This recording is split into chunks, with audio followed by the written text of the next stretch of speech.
Assalamualaikum warahmatullahi wabarakatuh.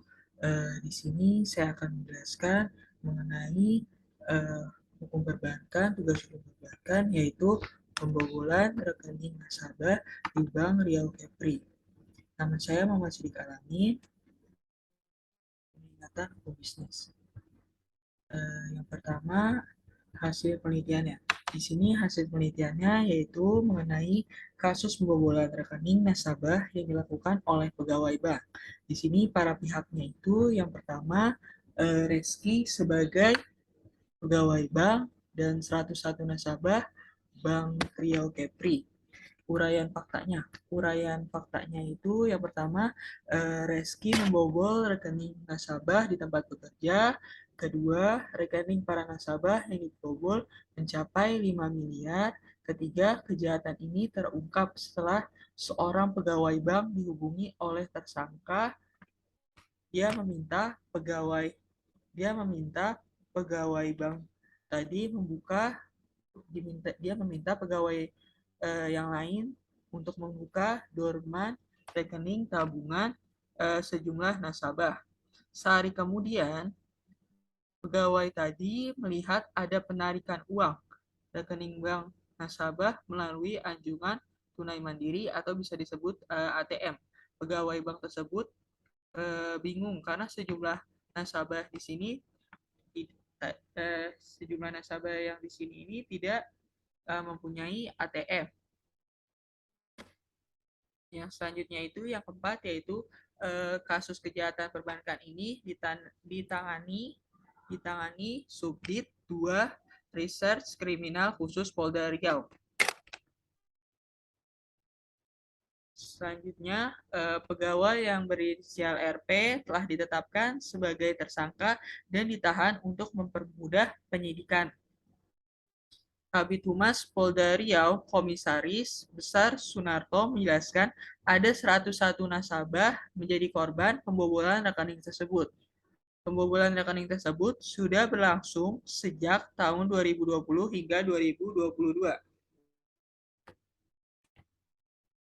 Tersangka mengaku menggunakan uang nasabah tersebut untuk bermain judi online. Atas perbuatannya, tersangka dijerat dengan pasal 49 ayat 1 huruf A jungto pasal 49 ayat 2 huruf B Undang-Undang Nomor 10 Tahun 1998 tentang perubahan atas Undang-Undang Nomor 7 Tahun 1992 tentang perbankan. Ancaman hukumnya 5 tahun penjara. Selanjutnya ada bentuk perlindungan hukum bagi nasabah dari pembobolan rekening nasabah oleh pegawai bank. Di sini kehadiran hukum dalam masyarakat diantaranya untuk mengintegrasikan dan mengkoordinasikan kepentingan-kepentingan yang dapat bertentangan satu sama lain. Berkaitan dengan itu, hukum harus mengintegrasikan sehingga benturan-benturan kepentingan itu dapat ditekan sekecil-kecilnya. Pengorganisasi kepentingan-kepentingan tersebut suatu suatu suatu lalu lintas kepentingan perlindungan terhadap kepentingan-kepentingan tertentu hanya dapat dilakukan dengan cara membatasi kepentingan lain. Perlindungan hukum memberikan proteksi terhadap hak asasi manusia atau HAM yang dirugikan oleh orang lain, dan perlindungan itu dialokasikan kepada masyarakat supaya mereka menikmati semua kewenangan yang diberikan oleh hukum. Hukum di sini bisa bekerja tidak hanya untuk beradaptasi dan fleksibel, tetapi juga untuk menerapkan perlindungan protektif dan antisipatif. Hukum diperlukan untuk mereka yang mempunyai kekurangan atau lemah secara sosial, ekonomi, dan politik untuk memperoleh keadilan sosial. Perlindungan hukum terhadap bank dan nasabah dalam perjanjian pembiayaannya diperlukan karena para pihak belum tentu mempunyai kekuatan yang sama, sehingga salah satu mempunyai posisi tawar yang rendah. Akibat hal tersebut akan mengakibatkan salah satu pihak tidak mempunyai pihak lain, sehingga mereka akan menerima perjanjian. padahal pihak tersebut belum tentu dapat menerima sepenuhnya. Dengan demikian, perjanjian yang dihasilkan oleh kedua belah pihak tersebut belum mempunyai kekuatan yang seimbang. Berkaitan dengan perlindungan hukum terhadap nasabah, Marulak Parade mengemukakan bahwa dalam sistem perbankan di Indonesia mengenai perlindungan terhadap nasabah penyimpanan dana dapat dilakukan melalui dua cara. Yang pertama yaitu perlindungan secara implisit atau bisa disebut implicit deposit protection, yaitu perlindungan yang dihasilkan oleh pengawasan dan pembinaan bank yang efektif yang dapat menghindari terjadinya kebangkrutan bank. Perlindungan ini yang diperoleh melalui yang pertama peraturan undang-undangan di bidang perbankan, yang kedua perlindungan yang dihasilkan oleh pengawasan dan pembinaan yang efektif yang dilakukan oleh Bank Indonesia, yang ketiga yaitu upaya menjaga kelangsungan bank sebagai sebuah lembaga pada khususnya ada perlindungan terhadap sistem perbankan pada umumnya, dan memelihara tingkat kesehatan bank, melakukan usaha sesuai dengan prinsip kehati-hatian, cara pemberian bank kredit yang tidak merugikan bank dan kepentingan nasabah, dan menyediakan informasi resiko pada nasabah. Selanjutnya, perlindungan secara eksplisit atau bisa disebut dengan explicit deposit protection, yaitu perlindungan melalui pembentukan suatu lembaga yang menjamin simpanan masyarakat sehingga apabila bank mengalami kerugian, lembaga tersebut yang akan mengganti dana masyarakat yang disimpan pada bank yang gagal tersebut. Perlindungan ini diperoleh melalui pembentukan lembaga yang menjamin simpanan masyarakat, sebagaimana yang diatur dalam Keputusan Presiden Republik Indonesia Nomor 26 Tahun 1998 tentang jaminan terhadap kewajiban bank umum.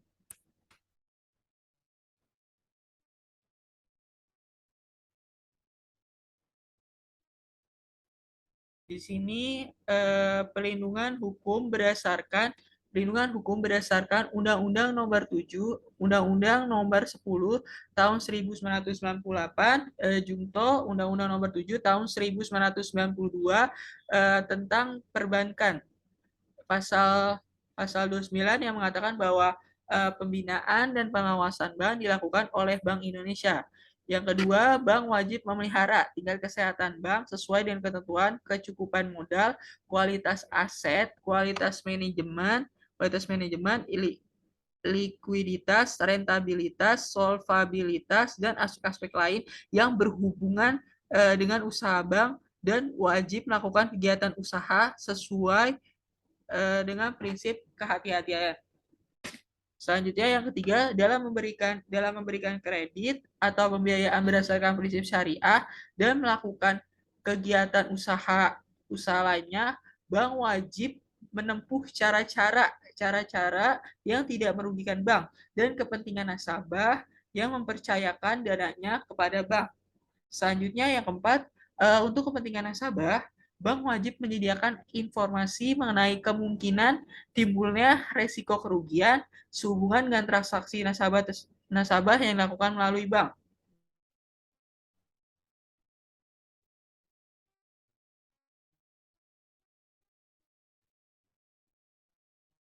Selanjutnya dijelaskan dalam pasal 49 ayat 1 Undang-Undang Nomor 10 Tahun 1998 sebagai berikut.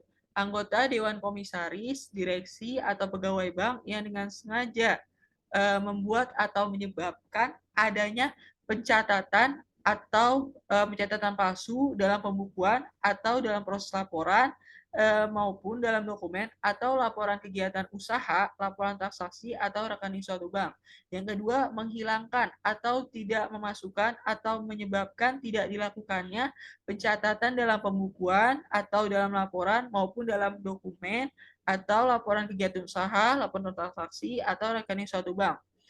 Yang ketiga, mengubah, mengaburkan, menyembunyikan, menghapus, atau menghilangkan adanya suatu pencatatan dalam pembukuan atau dalam laporan maupun dalam dokumen atau laporan kegiatan usaha, laporan transaksi, atau rekening suatu bank, atau dengan sengaja mengubah, mengaburkan, menghilangkan diancam dengan pidana penjara yaitu sekurang-kurangnya 5 tahun dan paling lama 15 tahun serta denda sekurang-kurangnya 10 miliar dan paling banyak yaitu 200 miliar rupiah.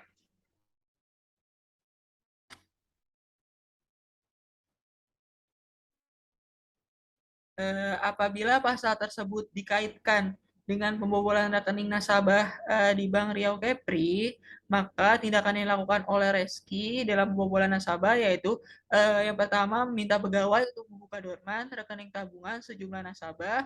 Yang kedua, pegawai lain melihat ada penarikan uang rekening nasabah melalui anjungan tunai mandiri padahal nasabah tersebut tidak memiliki kartu anjungan tunai mandiri.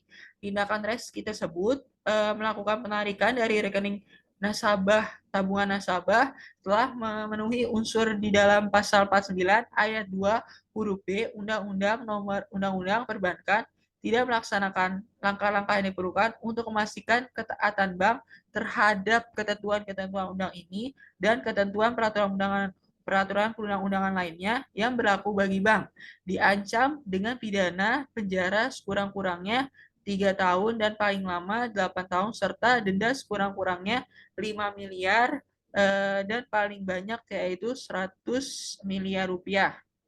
Pengenaan sanksi ini sangat diperlukan mengingat perkembangan ekonomi nasional dewasa ini, terutama di bidang perbankan yang semakin berkembang, sehingga diperlukan kontrol sosial terhadap lembaga perbankan agar terciptanya dunia perekonomian yang sehat dan dinamis, walaupun pada kenyataannya yang seringkali digunakan dalam praktiknya. Bila terjadi pelanggaran terhadap prinsip kehati-hatian yang dilakukan baik oleh anggota Dewan Komisaris, direksi, atau pegawai bank.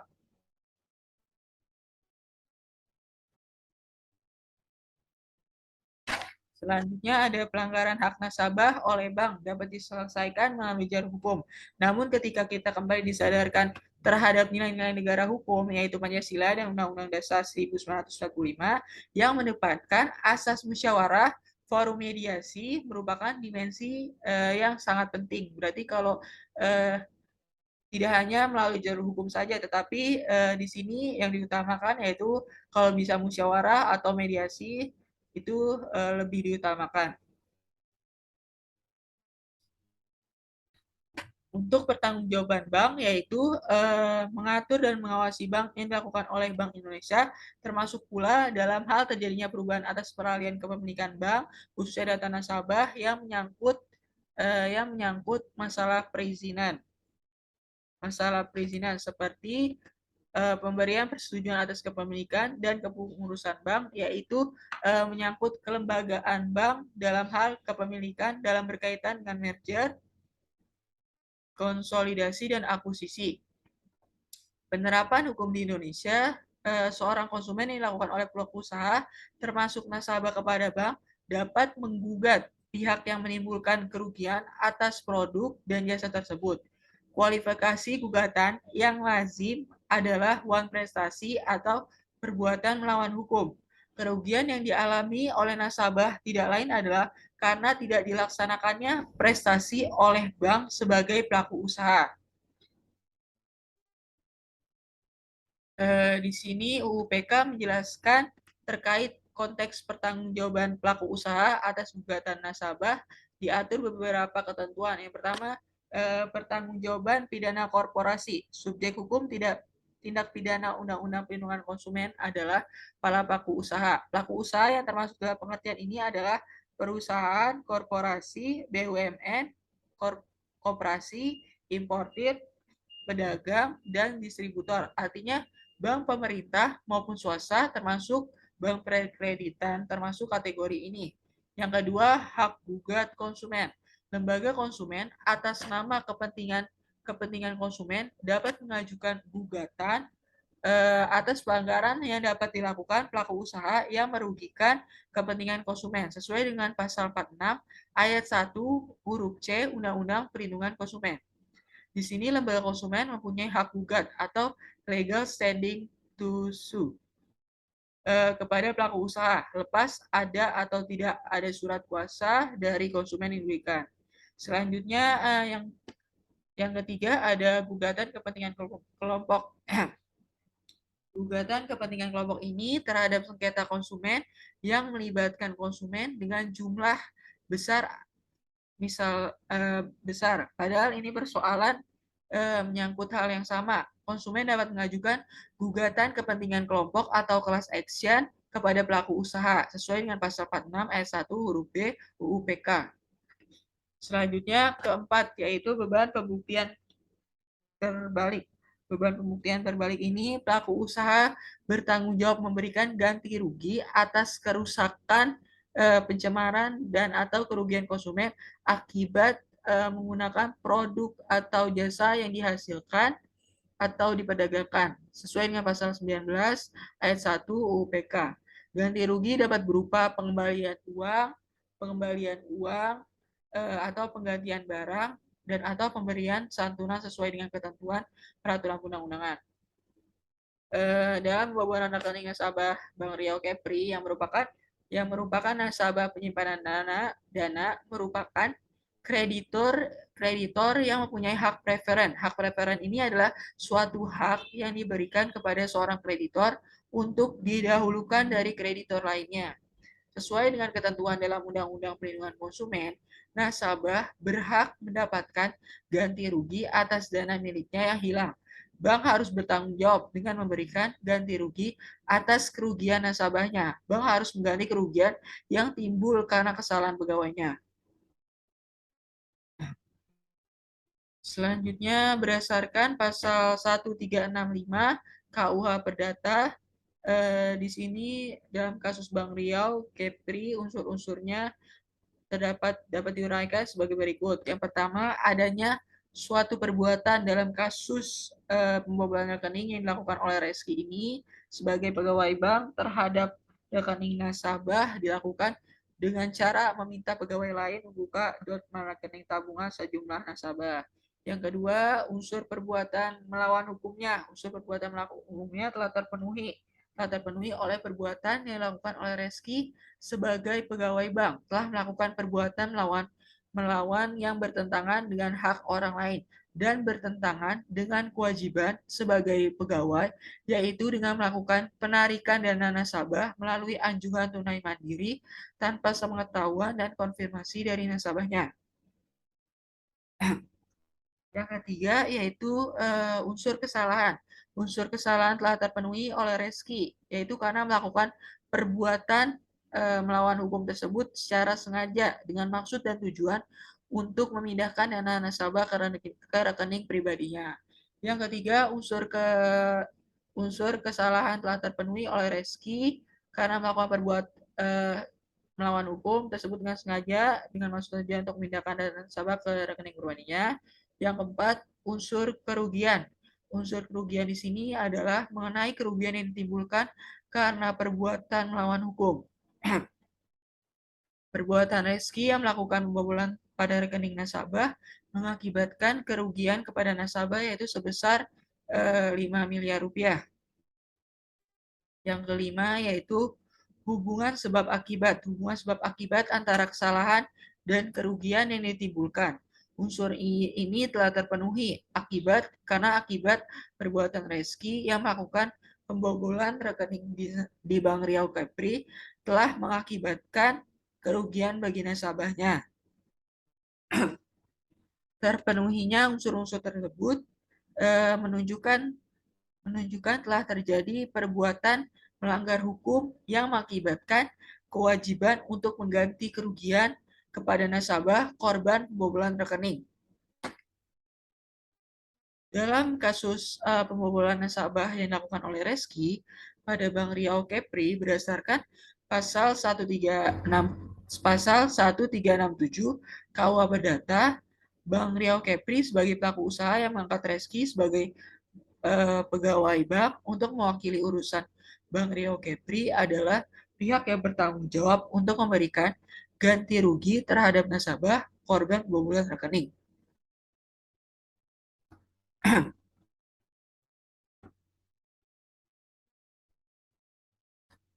Untuk kesimpulannya di sini saya akan menjelaskan yaitu yang pertama perlindungan terhadap nasabah bank atas pembobolan rekening yang dilakukan oleh pegawai bank, sebagaimana kasus yang terjadi pada Bank Riau Kepri, diatur dengan adanya ketentuan-ketentuan yang memberikan perlindungan terhadap nasabah sebagai konsumen pengguna jasa perbankan.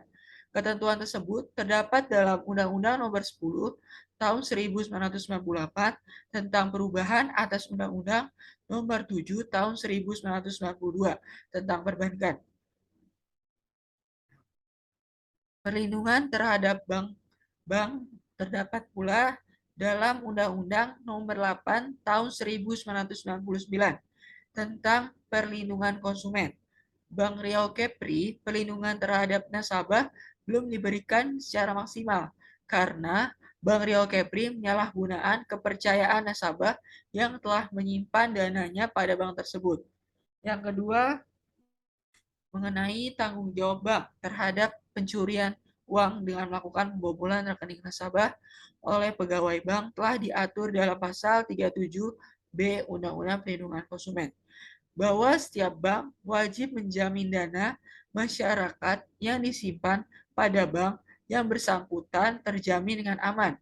Dengan hal tersebut, bank sebagai pihak yang dipercaya sebagai tempat menyimpan uang agar memperketat apabila merekrut seorang pegawai, hendaknya sesuai dengan protokoler dalam perbankan. Harus diperketat lagi.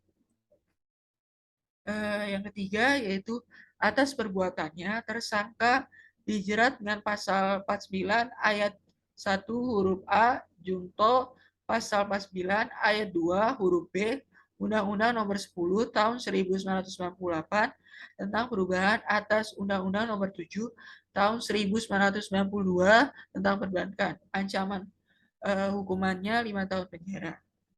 Sekian presentasi dari saya, kurang lebihnya mohon maaf. Wassalamualaikum warahmatullahi wabarakatuh.